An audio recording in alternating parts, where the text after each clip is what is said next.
Whether we're talking about refugees or talking about skilled workers who come in through the federal skilled worker program, or if we're talking about members of their families, we're talking about newcomers to Canada.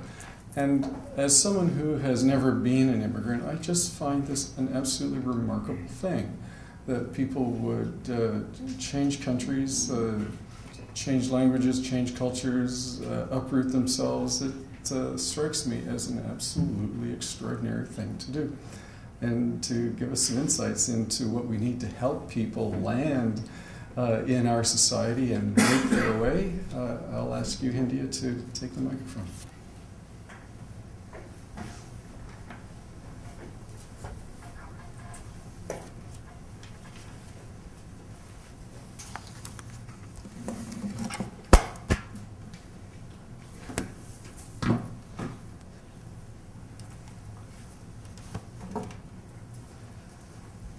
Good afternoon, everybody. I must say I'm really pleased. I'm taller than most people think. I'll do it this way. I'm very pleased to be here today for the launch of the International Center for the International Migration and Settlement Studies. It gives me a lot of hope that there are collaborations between the three local universities in terms of studying and understanding the policy requirements and settlement requirements of immigrants. I'm here today to speak to you about the Ottawa Local Immigration Partnership, which is a new initiative, and to discuss its role in addressing immigrants' integration and inclusion challenges.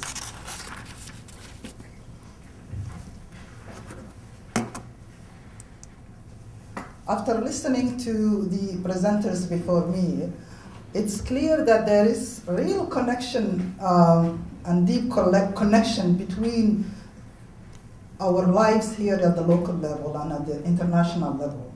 I'm talking about the integration of immigrants here at the local level, and to sort of think about the process of integration and settlement and its outcomes at the lives of immigrants level.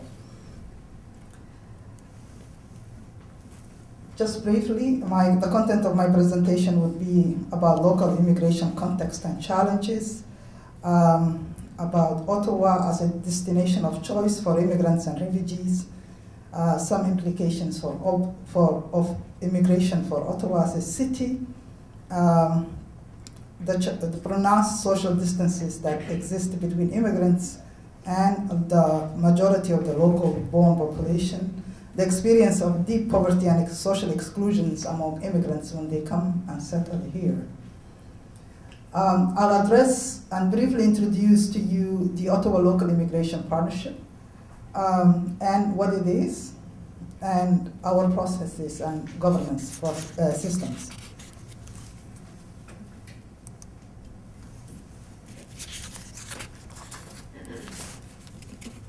Ottawa is now a destination of choice for immigrants. Over the decades, more and more new immigrants choose to settle in Ottawa. And during the 90s, Ottawa attracted almost twice as many newcomers as it did in the previous decade. And in the current decade, I don't have the figures as of yet. The Ottawa immigrants of the 1990s have represented 3.5% of all immigrants who came to Canada between the same period. And this represents more than the current share of Ottawa in the total Canadian population.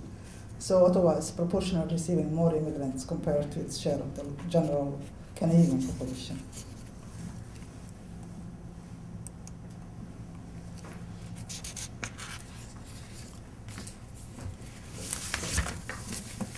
I want to stress that due to a declining natural population growth, immigration is becoming an increasingly important source of population for Ottawa.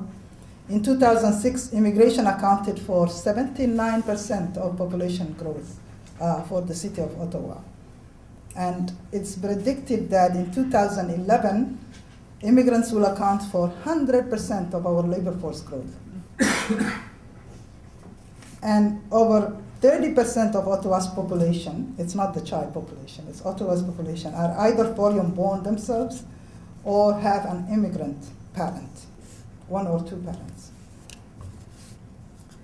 So it becomes clear that the successful integration of immigrants is increasingly important for Ottawa as a city, at the same time as it becomes increasingly more difficult because most immigrants are relatively new to Ottawa. Ottawa is dealing with the phenomenon of immigration only recently. As I said, the 90s have seen a large growth of immigrants to Ottawa. 47% of immigrants have immigrated to Canada who live in Ottawa, immigrants who live in Ottawa. 47% of them immigrated between the period of 1996 and 2006. So they're relatively new and have been in the country for a short period of time, 10 years or less. There is a growing social distance between immigrants and the majority of the local born population.